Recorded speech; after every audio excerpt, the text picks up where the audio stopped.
আরজি করে তরুণী চিকিৎসককে খুন, ধর্ষণ, আর তারই প্রতিবাদে এবার অপরাধীর ফাঁসি চাইলেন মমতা বন্দ্যোপাধ্যায়। দ্রুত বিচার নিষ্পত্তির জন্য ফাস্ট ট্র্যাক কোর্ট চাইলেন, কোর্টে আদালতে বিচার চাইলেন এবং তার সঙ্গে সঙ্গে রবিবার পর্যন্ত ডেডলাইন পুলিশকে বেঁধে দিলেন, না হলে সিবিআই তদন্ত।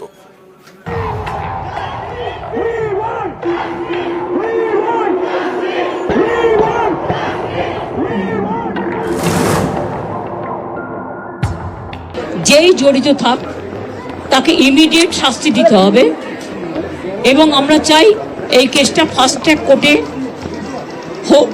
ফাস্ট ট্র্যাক কোর্টে হলে জুডিশিয়াল প্রসেসটা তাড়াতাড়ি হবে এবং তাতে আমরা ফাঁসির দাবি জানাবো। গত বৃহস্পতিবার আরজি করে নাইট ডিউটি করছিলেন চিকিৎসক পড়ুয়া। শুক্রবার সকালে তার ক্ষতবিক্ষত দেহ উদ্ধার হয়। অভিযোগ খুন, ধর্ষণের। এ নিয়ে দেশ জুড়ে শোরগোল পড়ে গিয়েছে। সোমবার নিহত তরুণীর বাড়িতে যান মুখ্যমন্ত্রী। মা বাবার সঙ্গে কথা বলেন, পাশে থাকার আশ্বাস দেন। কলকাতার পুলিশ কমিশনার খবরটা দেয়, আমি সঙ্গে সঙ্গে তাকে বলি যে এটা খুব নক্কারজনক ঘটনা এবং খুবই বেদনাদায়ক ঘটনা। কি করে ঘটনা ঘটলো এটা এখনো আমি ঠিক বুঝতে পারছি না।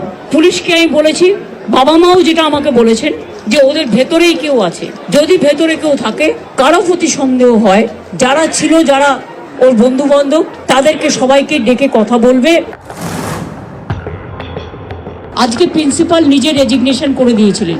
আমরা ওখানে এমএসভিপি কেও সরিয়ে দিয়েছি ডিউ টু নেগলিজেন্স। আমরা হাসপাতাল থেকে হেড অফ দ্য ডিপার্টমেন্ট, যে চেস্ট ডিপার্টমেন্ট, তাকেও সরিয়ে দিয়েছি এবং পুলিশ পোস্টে যে এসিপি ছিলেন তাকেও সরিয়ে দিয়েছি। সবাইকেই সরানো হয়েছে এবং ডগ স্কোয়াড থেকে শুরু করে, ভিডিও থেকে শুরু করে, ফরেন্সিক ডিপার্টমেন্ট থেকে শুরু করে সবাইকেই ইনভলভ করা হয়েছে যাতে খুনি গ্রেপ্তার হয় এবং দোষীরা শাস্তি পায়। আমি চাই পুলিশ যত তাড়াতাড়ি সম্ভব দোষীদের গ্রেপ্তার করবে। আর রবিবার পর্যন্ত যদি তারা কুল কিনারা করতে না পারেন, কারণ ভেতরেও তো অনেকে আছে, তাহলে এই কেসটা আমরা আমাদের হাতে রাখবো না, আমরা সিবিআই কে দিয়ে দেবো। ওদের সাকসেস রেট খুব কম। তাপসী মালিককে যখন খুন করে হত্যা করা হয়, ধর্ষণ করে, আজ পর্যন্ত বিচার হয়নি। রিজাউনের কেসও ছিল, একটা কেসেরও বিচার হয়নি। কিন্তু তবু মানুষের স্যাটিসফ্যাকশনের জন্য যদি কেউ ভাবতে পারে যে পুলিশ ঠিক মতো করতে পারছে না। নিউজ 18 বাংলা। এবার তদন্তে গতি আনতে আরজি করের ঘটনায় অ্যাসিস্ট্যান্ট সুপারকে তলব করা হলো। তলব করা হতে পারে সন্দীপ ঘোষকেও, অর্থাৎ অধ্যক্ষ, আরজি করের পদত্যাগী অধ্যক্ষ সন্দীপ ঘোষকেও তলব করা হতে পারে। কথা বলবো প্রতিনিধি অমিতের সঙ্গে। অমিত, একেবারেই দেখো, তদন্তের গতি ইতিমধ্যে গতি আনতে আমরা লালগড়ের সূত্রে যেটা জানা যাচ্ছে, যিনি আরজিকর হাসপাতালের অ্যাসিস্ট্যান্ট সুপার, তাকে তলব করা হয়েছে আগামীকাল সকাল 11টার সময় লালগড়ে তলব করা হয়েছে। তলব করা হয়েছে কেস মেডিসিন বিভাগের যিনি বিভাগীয় প্রধান রয়েছেন, তাকে তলব করা হয়েছে আগামীকাল সকাল 11টার সময়। এবং তলব করা হতে পারে যিনি অধ্যক্ষ ছিলেন, যিনি আজকে রিজাইন করেছেন অধ্যক্ষের পদ থেকে, সেই অধ্যক্ষ সন্দীপ ঘোষ, তাকেও তলব করা হবে, এমনটা কিন্তু লালবাজার সূত্রে জানা যাচ্ছে। ওকে।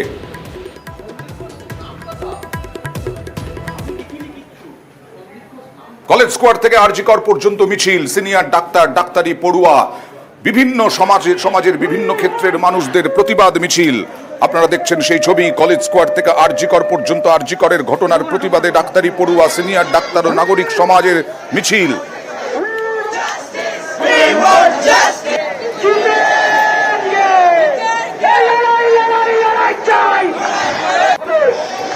সামনে আনার লড়াই চলবে।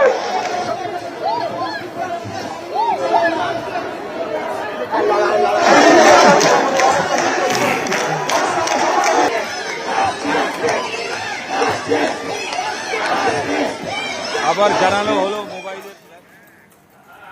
দেশ জুড়ে শুধু নয়, এ রাজ্যের বিভিন্ন জেলাতেও আরজি করের ঘটনার প্রতিবাদে কর্মবিরতি মিছিল ডাক্তারি পড়ুয়াদের। সিনিয়র ডাক্তাররাও তাতে সামিল হয়েছেন, যেমন বর্ধমান মেডিকেল কলেজে।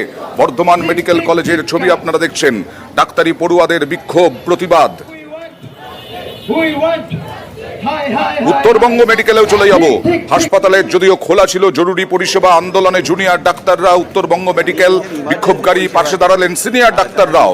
অংশ নিচ্ছেন তার কারণ জরুরি ক্ষেত্রে চিকিৎসা রাত্রিবেলা অজস্র ডিপার্টমেন্টে ফিমেল ডাক্তাররা নাইট করছে, তো সেই আমাদের নিরাপত্তা কিছুটা তো হসপিটালেরও দায়িত্ব। এখন বাকিরা যদি স্টেপ নেয়, যেটা পরবর্তীকালে যে মহিলারা ডিউটি করবে বা যারা এখনো পড়ুয়া আছে যারা এসে ডিউটি করতে ঢুকবে তাদের সাথে যাতে এই জিনিসটা কখনো রিপিট না হয়। আমাদের ইমার্জেন্সি সার্ভিস বাদ দিয়ে যেগুলো নন ইমার্জেন্সি সার্ভিস অর্থাৎ কিনা আউটডোর এবং শিডিউল ওটি সেগুলো বন্ধ থাকছে। ইমার্জেন্সি সার্ভিস আমরা পেশেন্টদের সাথে চালু রাখছি। আমরা চাই না দূর থেকে যে খারাপ পেশেন্ট আসুক, যাদের জরুরি ভিত্তিক চিকিৎসা দরকার সেটা কোনোভাবে হ্যাম্পার্ড হোক। এবার বারাসতের ছবি দেখাবো। বারাসতেও মেডিকেল কলেজ থেকে মিছিল, বিক্ষোভ মিছিলে ডাক্তার নার্সরা, ডাক্তার পড়ুয়া খুনের প্রতিবাদ, নিরাপত্তার দাবিতে বিক্ষোভ মিছিল। এরকম একটা ঘটনা যে হয়ে গেল, তো সেটা তো হওয়া উচিত হয়নি না। তো তাই জন্য আমরা আজকে সবাই এই প্রতিবাদের সমর্থন করছে, রাস্তায় নেমেছি। আমরা চাইছি কি ক্রাইমটা যাতে হিস্ট্রিতে আর কোনোদিন রিপিট না হয়, প্রত্যেকটা মেডিকেল কলেজে যাতে আরও নিরাপত্তা দেওয়া হোক। আমরা চাইছি কি কালপ্রিটদের যাতে হ্যাং টু ডেথ করা হোক, অ্যান্ড কালপ্রিট সবকটা কালপ্রিট ঠিকভাবে যেন ধরা হোক। সিসিটিভি রাখা উচিত, গার্লস হস্টেলে নিরাপত্তা দেওয়া উচিত, আর ওই ছাড়া বয়েজ হস্টেলেও নিরাপত্তা দেওয়া উচিত। শুধু গার্লস হস্টেল কেন, প্রত্যেকটা হস্টেলে অ্যাটলিস্ট নিরাপত্তা ব্যবস্থা সেগুলো রয়েছে। হ্যাঁ, এখানে রয়েছে। টানা চলছে শহর সহ বিভিন্ন জায়গায় কর্মবিরতি, মিছিল, বিক্ষোভ মিছিল, প্রতিবাদ। তেমনি বাঁকুড়া হাসপাতালে কর্মবিরতি 3 দিন ধরে। আরজিকর মহিলা চিকিৎসককে খুনের প্রতিবাদ। বাঁকুড়া সম্মিলনী মেডিকেলে কর্মবিরতি, ইন্টার্ন ও জুনিয়র ডাক্তারদের কর্মবিরতি। বিকেলে মিছিলের পর সুপারকেও স্মারকলিপি, বিক্ষোভে সামিল সিনিয়র ডাক্তার নার্সরাও। নিরাপত্তার সুব্যবস্থা করতে হবে, ডাক্তারদের নিরাপত্তার সুব্যবস্থা করতে হবে। হোস্টেল বা বাড়ি থেকে আসার সময় কোনো নিরাপত্তা নেই আমাদের। আর তাছাড়া আরজি করে দিদির প্রতি যেরকম অন্যায় হয়েছে সেটা আমাদের বিচার চাই। বাঁকুড়া মেডিকেল কলেজের সিসিটিভি আরও বেশি বাড়ানো হোক, তাছাড়া পুলিশ থাকুক যাতে মেয়েদের সেফটি থাকে, এগুলো আমরা চাই। ভয়ঙ্কর অত্যাচারে খুন হন তরুণী চিকিৎসক। সোদপুরে চন্দ্রচূড় প্রাথমিক বিদ্যালয়ে তার পড়াশোনা, সেইখানেও প্রতিবাদে গর্জে ওঠেন প্রাক্তনীরা, শিক্ষক শিক্ষিকারা। আজকে সেই স্কুলেও প্রতিবাদের স্লোগান। আজ প্রতিবাদে সামিল প্রাক্তনী শিক্ষক শিক্ষিকারা। এইখানেই ছোটবেলায় পড়াশোনা করেছেন নিহত তরুণী চিকিৎসক। এইখান থেকেই স্বপ্ন দেখা শুরু তার ডাক্তার হওয়ার।